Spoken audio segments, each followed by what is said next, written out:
నమస్తే welcome to టీవీ14 news. Donald Trump భారతదేశంపై చేస్తున్న బెదిరింపులకు వ్యతిరేకంగా పార్లమెంటులో వామపక్ష ఎంపీలు ఉమ్మడి నిరసన తెలిపారు. అమెరికా సామ్రాజ్యవాదాన్ని ఖండిస్తూ భారతదేశ సార్వభౌమాధికారం మరియు స్వయం ప్రతిపత్తిని నొక్కి చెప్తూ నినాదాలు చేశారు. ట్రంప్ లేదా మరే ఇతర శక్తికి మన సార్వభౌమాధికారంలో జోక్యం చేసుకునే హక్కు లేదు మరియు భారతదేశం ఎటువంటి బాహ్య ఒత్తిడికి లొంగనివ్వము.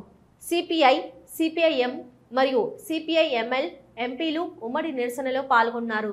వారిలో సిపిఐ ఎంపీలు పి సంతోష్ కుమార్, వి సెల్వరాజ్ మరియు పిపి సునీర్ ఉన్నారు. నందిగామలో గాంధీ సెంటర్లో అర్ధరాత్రి దివంగత నేత మాజీ ముఖ్యమంత్రి వైఎస్ రాజశేఖర రెడ్డి విగ్రహం తొలగించారు మున్సిపల్ అధికారులు. ఇందుకు నిరసనగా ఎన్టీఆర్ జిల్లా అధ్యక్షుడు దేవినేని అవినాష్, స్థానిక ఇన్ఛార్జి మాజీ ఎమ్మెల్యే మొండితోక జగన్మోహన్ రావు, తిరువూరు ఇన్ఛార్జి స్వామిదాసు, పూనూరు గౌతమ్ రెడ్డి మరియు వేలాది మంది పార్టీ నాయకులతో కలిసి తొలగించిన వైఎస్ఆర్ విగ్రహంతో నిరసన వ్యక్తం చేశారు.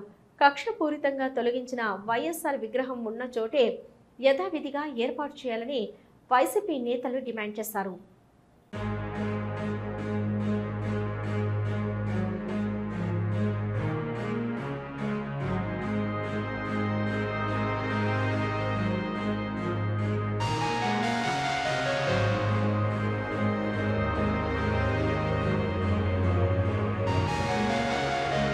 YSRCP women's wing working president Vijay Manohari media సమావేశంలో మాట్లాడారు. ఎన్నికల ముందు అలవికాని హామీలనిచ్చి గెలిచిన 14 నెలల తర్వాత మహిళలకు ఉచిత బస్సు ప్రయాణం అని చెప్పి ఇప్పుడు పరిమిత ప్రయాణం వరకు మాత్రమే ఉచితమని మహిళలకు పంగనామం పెట్టారని ఆమె అన్నారు. మనం మరి ఇంతవరకు నువ్వు ఎక్కడికి తీసుకుపోలేదు కదా అంటారు. అంటే హస్బెండ్ చెప్తాడనమాట, లేదు ఆ రోజు నాకు చేత కాలేదు, ఈ 5 సంవత్సరాల తర్వాత మనము కూటమి ప్రభుత్వం వస్తుంది, చంద్రబాబు నాయుడు గారు అన్నిటికీ ఫ్రీ ఉచిత బస్సు అని చెప్పినాడు, మనం అన్నీ తిరగొచ్చు అని చెప్తాడు. ఆ రకంగా ప్రజలను మభ్యపెట్టి మహిళలను మోసం చేసి అధికారంలోకి వచ్చి ఈరోజు ఉచిత బస్సు అని చెప్పని ఆల్రెడీ 14 నెలల టైం అయిపోయింది. గడిచిపోయిన తర్వాత ఈరోజు ఏదో తూచామంత్రంగా ఈ ఆగస్టు 15 నుంచి ఉచిత బస్సును అమలు చేస్తామని చెప్పని ప్రకటించినారు.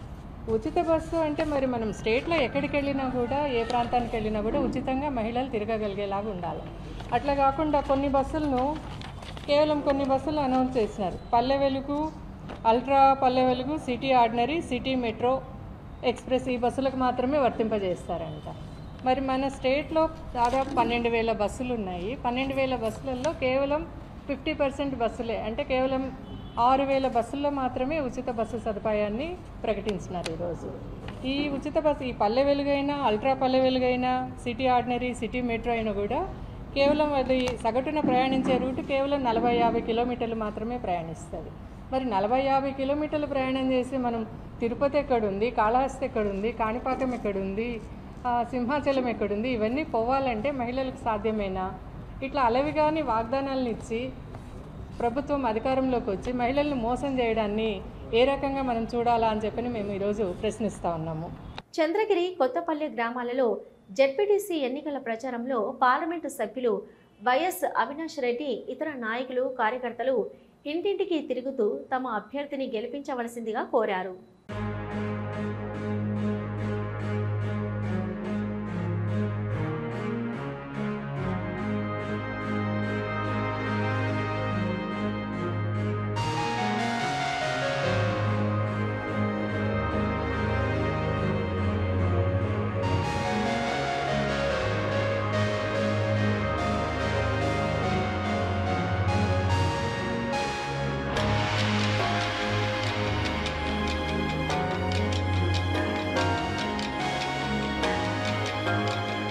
తిరుమలలో శ్రీవారి సేవకు వచ్చిన తమపై టీటీడీ అధికారులు నిర్లక్ష్యంగా వ్యవహరిస్తున్నారంటూ నిరసన చేపట్టారు.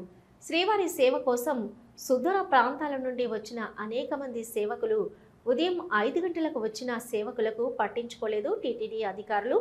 రాత్రి 10 అయినా కూడా అధికారులు అనుమతి ఇవ్వకపోవడంతో సేవా సదన్ వద్ద బైఠాయించి నిరసన తెలిపారు. సేవకులు పూర్తి వివరాలు తెలియాల్సి ఉంది. 60 సంవత్సరాలుగా యూనివర్సిటీలో బీసీ విభాగం లేదని ప్రొఫెసర్ జయశంకర్ తెలంగాణ వ్యవసాయ విశ్వవిద్యాలయంలో బీసీ విభాగం ఏర్పాటు చేసుకునేందుకు సంతోషకర విషయమని అన్నారు. మంత్రి పొంగులేటి ప్రభాకర్ గౌడ్ అయితే బీసీ ఉద్యోగస్తులను విద్యార్థులను అందరూ కలిసే విధంగా బీసీ విభాగం ఏర్పాటు చేసుకున్నామని, బలహీన వర్గాల ప్రాతినిధ్యానికి జరుగుతున్న పోరాటంలో రాజకీయ పార్టీలు మాత్రమే పాల్గొంటున్నాయి. కులగణన జరిపిన తర్వాత బీసీలకు 42% రిజర్వేషన్లు, విద్యా ఉద్యోగ స్థానిక సంస్థల్లో రిజర్వేషన్లు సాధించుకోవడానికి తెలంగాణ ఉద్యమం మాదిరి అన్ని వర్గాలు భాగస్వామ్యం కావాలని కోరారు మంత్రి పొన్నం. కార్యక్రమంలో BC commission chairman Niranjan, Rajendranagar MLA Prakash Goud, కేంద్ర హోంశాఖ సహాయ మంత్రి బండి సంజయ్ కుమార్ సిట్ విచారణకు హాజరయ్యారు. అంతకుముందు సిట్ ఆఫీసుకు బయలుదేరుతున్న సందర్భంగా బండి సంజయ్కు మద్దతుగా ఆయన వెంట భాగ్యనగర్లో భారీ ర్యాలీగా బయలుదేరి వెళ్లారు బీజేపీ నాయకులు, కార్యకర్తలు.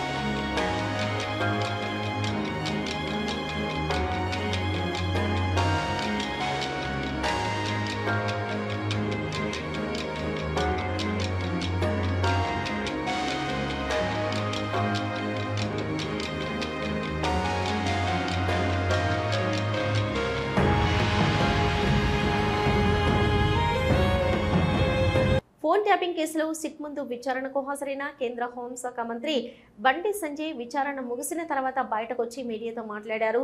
ఆయన మాట్లాడుతూ పూర్తి ఆధారాలు ఉన్నప్పటికీ కేసీఆర్ మరియు కేటీఆర్లపై చర్యలు తీసుకోవడానికి ముఖ్యమంత్రి రేవంత్ రెడ్డి ఎందుకు జాప్యం చేస్తున్నారని, కేవలం విచారణ పేరుతో సమయాన్ని వృధా చేస్తున్నారని విమర్శించారు.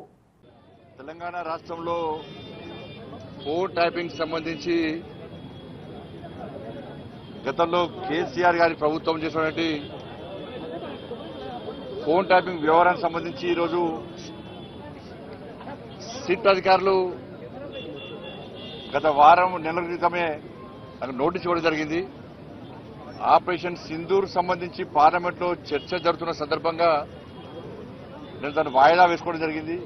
తిరిగి నోటీస్ ఇచ్చింది కాబట్టి ఈరోజు సిట్ అధికారుల ముందు హాజరు కావడం జరిగింది. తెలంగాణ రాష్ట్రంలో కేసీఆర్ గారి ప్రభుత్వంలో వాళ్ళ ప్రభుత్వం ఉన్నప్పుడు తెలంగాణ రాష్ట్రంలో అత్యధికంగా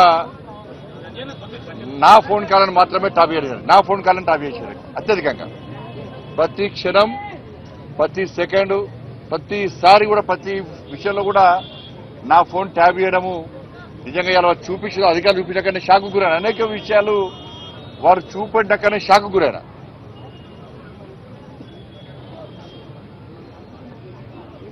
ఎంత నీచులు వీళ్ళంటే కేసీఆర్ కుటుంబము మావోయిస్టులకు సంబంధించి ఫోన్ ట్యాబ్ చేయాలి. ఆ లిస్టులో మా పేర్లు పెట్టారు. మావోయిస్టు లిస్టులో మా పేర్లు పెట్టి మా ఫోన్ ట్యాబ్ చేశారు. నాదే కాదు, అప్పుడు పిసిసి అధ్యక్షుడు ఉన్నటువంటి ఇప్పటి ముఖ్యమంత్రి రేవంత్ రెడ్డి గారి పేరు ఉంది అలా, కేసీఆర్ అల్లుడు హరీష్ రావు పేరు కూడా ఉంది అలా. వాళ్ళ ఫోన్ కూడా ట్యాబ్ చేశారు. మొట్టమొదటిసారి అసలు ఫస్ట్ బాధితున్న నేను మొట్టమొదటిసారి ఫోన్ ట్యాపింగ్ వ్యవహారంలో ఫస్ట్ టైం స్టేట్మెంట్ ఇచ్చింది కూడా నేనే. నేను గతం నుంచి చెప్తున్నా, ఇది మూర్ఖత్వ ప్రభుత్వము. వీళ్ళకు వావి వరుసలు ఏంలో వీళ్ళకు. ఇవాళ మంచి పండుగ, ఇవాళ రేపు ప్రధానమైన పండుగ. బంధాలు అనుబంధాలకు సంబంధించినటువంటి వాళ్ళ పండుగలు. ఇవాళ అమ్మవారి పండుగ అంటే వరలక్ష్మి శుక్రవారము, రేపు రాఖీ పండుగ. ఇవాళ ఇన్ని పండుగలైనా కూడా ఇవాళ వేలాది మంది ఇవాళ భారతీయ జనతా పార్టీ కార్యకర్తలు పండుగలు వదిలిపెట్టి తరలి వచ్చారు ఇవాళ. కానీ అప్పుడు కేసీఆర్ ప్రభుత్వంలో వావి వరుస లేవు. వాళ్ళకు తల్లి లేదు, నా తండ్రి లేడు, నా అక్క లేదు, నా చెల్లి లేదు. వాళ్ళకు నా కుటుంబ సభ్యుల ఫోన్ ట్రాప్ చేసిర్రు, నా ఫోను, నా కుటుంబ సభ్యులది, మా సిబ్బందిది, లాస్ట్ కు మా ఇంట్లో పనిచేసే వర్కర్లు కూడా. మాది పక్కవేటు సొంత కేసీఆర్ బిడ్డ కూడా ఫోన్ ట్యాప్ చేశారు, కేసీఆర్ అల్లుని కూడా చేసిర్రు. వీళ్ళని ఏమనాలో తెలంగాణ సమాజం ఆలోచించాలి. నారా చంద్రబాబు నాయుడు ఏ రోజు నిజాయితీగా రాజకీయాల్లో పోటీ పడలేదు. ఎన్టీఆర్ గారికి వెన్నుపోటు పొడిచినప్పటి నుంచి తప్పుడు పద్ధతుల్లోనే రాజకీయాలు చేస్తున్నాడు చంద్రబాబు అని విమర్శించారు. బాపట్ల జిల్లా వైఎస్ఆర్సీపీ అధ్యక్షులు మాజీ ఎమ్మెల్యే మేరుగొండ నాగార్జున దీనికి సిగ్గుపడకపోగా గొప్పగా చెప్పుకుంటున్నాడని జడ్పీటీసీ ఉప ఎన్నికల సందర్భంలో వైఎస్ఆర్ కాంగ్రెస్ పై బహిరంగ దాడులు చేస్తున్నారు. ఏ ఎన్నికలు వచ్చినా సునీతమ్మను రంగంలోకి దించుతున్నాడు చంద్రబాబు. వివేకానంద రెడ్డి హత్య చేసిన హంతకులు వాళ్లకి చేదోడు వాదోడుగా ఉన్నారు. చంద్రబాబు చేతిలో కీలు బొమ్మల్లాగా సునీతమ్మ వ్యవహరిస్తుందని అన్నారు మేరుగొండ నాగార్జున.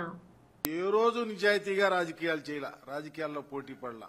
చివరికి ఎన్టీ రామారావు గారిని వెన్నుపోటు పొడిచిన దగ్గర నుంచి తప్పుడు పద్ధతులు, తప్పుడు ప్రచారాలతోనే రాజకీయాలు చేస్తూ వస్తా ఉన్నాడు. దీనికోసం కనీసం ఆయన సిగ్గు కూడా పట్టల్లా, ఇలా చేస్తా ఉన్నామని. అది ఒక గొప్పగా చెప్పుకుంటా ఉంటాడు. ఇటీవల కడపలో ఎప్పుడు ఎన్నికలు జరిగినా వివేకానంద రెడ్డి గారి కుమార్తె సునీతమ్మ, ఆయన అల్లుడు రంగంలోకి దిగటం, వారితో తప్పుడు ప్రచారాలు చేయించడం, వ్యక్తిగత హన్నాలు చేయించడం పరిపాటి అయిపోయింది చంద్రబాబు నాయుడు గారికి. జడ్పీటీసీ ఎన్నికల సందర్భంగా ఒకవైపు వైసీపీ వాళ్ళ మీద బహిరంగ దాడులు, అఘాయిత్యాలు చేయిస్తూనే వాళ్ళకేమో పోలీసులు పూర్తిగా కొమ్ము కాస్తున్నారు. అక్కడ దారుణ పరిస్థితులను పరిశీలిస్తున్న రాష్ట్ర ప్రజానీకం చంద్రబాబును ఒక ప్రక్క అసహించుకుంటున్నారని కూడా ఆయన తెలుసు. అయినా హఠాత్తుగా వివేకానంద రెడ్డి గారి కుమార్తె సునీతమ్మన రంగంలో దించుతా ఉండటం అలవాటైపోయింది. వివేకానంద రెడ్డి గారిని హత్య చేసిన హంతకులు వాళ్ళకి చేదోడు వాదోడుగా ఉండటం. ఈరోజు వివేకానంద రెడ్డి గారి యొక్క ఆత్మ క్షోభిస్తుందని సునీతమ్మకు తెలియదా? ఇప్పుడు మళ్లీ చంద్రబాబు చేతిలో ఓన్లీ రాజకీయ కీలు బొమ్మలాగా మరి సునీతమ్మ వ్యవహరిస్తా ఉందంటే, వివేకానంద రెడ్డి గారి హత్య మొదలు హత్య ఘటన వాడుకొని గత 2 ఎన్నికల్లో చంద్రబాబు నాయుడు లబ్ధి పొందాలని, మరి వివిధ పార్టీ వ్యవస్థల్లో ఉన్న ఆయన మనుషులు ఈ కేసును ప్రక్కదోవ పట్టించాలని అనేక అభూత కల్పనలతో అమాయకులను, నిర్దోషులను జైల్లో పెట్టించి ఏకంగా రాక్షసానందం పొందినటువంటి పరిస్థితి కూడా ఈ రాష్ట్రం చూస్తూనే ఉన్నాం. వివేకానంద రెడ్డి గారిని తానే చంపానని టీవీ ఛానల్లో దస్తగిరి అనే వ్యక్తి చెబితే, అలాంటి దస్తగిరిని అప్రూవర్ గా మార్చిన ఘనత చంద్రబాబు నాయుడు గారికి కాదా? తన తండ్రి హంతకులు చట్టం చేతిలో కాకుండా బయట విచ్చలవిడిగా అన్యాయాలు చేస్తూ తిరుగుతా ఉంటే వారికి హితోధికంగా సహాయము, తోడ్పాటు అందించింది సునీతమ్మ కాదా అని అడుగుతా ఉన్నా. ఇప్పుడు మళ్లీ జడ్పీటీసీ ఎన్నికలకు దృష్టిలో పెట్టుకుని చంద్రబాబు చెబుతున్నట్టు మాట్లాడు. ఎన్నిక వస్తే ఆమె వచ్చేస్తుంది. ఏదో ఒక రకంగా వివేకానంద రెడ్డి గారి హత్యను అడ్డం పెట్టుకుని ప్రజలను ప్రక్కదోవ పట్టించాలని చూస్తూ ఉంటుంది. ఈరోజు అన్నిటికన్నా ఈ వ్యవస్థలో వివేకానంద రెడ్డి గారి హత్య ఎవరి హయాంలో జరిగింది, ఆ కేసులో ఆ రోజు ఎవరి హయాంలో జరిగితే వ్యవస్థలన్నీ ఎవరి చేతుల్లో ఉన్నాయో ప్రజలకు తెలియదా? చంద్రబాబు నాయుడు గారు అధికారంలో ఉన్నప్పుడు జరిగితే వ్యవస్థలన్నీ వాళ్ళ చేతుల్లో ఉంటే చివరికి అది సిబిఐ దాకా వెళ్తే సిబిఐని కూడా మేనేజ్ చేయాలని పెద్ద ఆలోచనలు చేసినటువంటి వ్యక్తులు కాదని అడుగుతా ఉన్నా. చివరికి పాపం పుణ్యం లేనటువంటి, ఏ సంబంధం లేనటువంటి అవినాష్ రెడ్డి గారి కుటుంబాన్ని రాజకీయంగా నాశనం చేయాలని ఒక దుగ్ధతో ఈరోజు వ్యవహరించిన తీరు ప్రజలకు తెలీదా? నిజంగా రాబోయే రోజుల్లో న్యాయం అనేది తప్పకుండా గెలుస్తుంది. ఎందుకంటే బాగా చదువుకున్నటువంటి వ్యక్తి, గొప్ప చదువులు చదువుకొని జగన్మోహన్ రెడ్డి గారి యొక్క ప్రోత్సాహంతో రాజకీయాల్లోకి వచ్చినటువంటి యువకుడు అవినాష్ రెడ్డి గారు అయితే ఆయన్ని రాజకీయ బలిపశువులు చేయాలని ఒక ఆలోచనతో తప్ప వేరే ఏం లేదు. సరిగ్గా ఎన్నికలు వచ్చినాయి, ఎన్నికలు వస్తున్నాయంటే చాలు వస్తారు, 4 నిందలేస్తారు, 4 ఆరోపణలు చేస్తారు, వెళ్ళిపోతారు.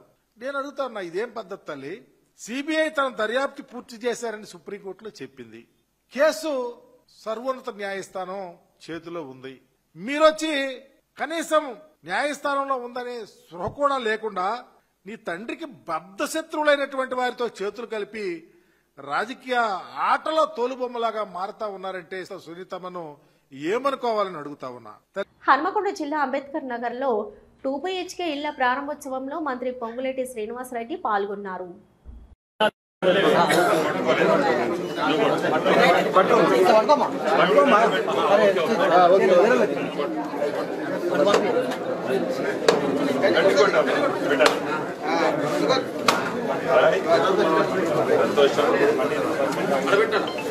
పిల్లలు కత్తిరేదే కలెక్టర్ గారు మేయర్ గారు ఎమ్మెల్యే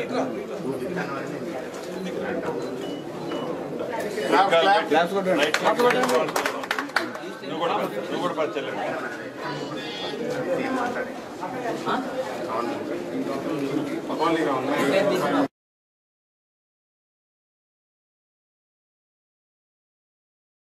ఇవి ఇప్పటివరకున్న అప్డేట్స్. చూస్తూనే ఉండండి న్యూస్.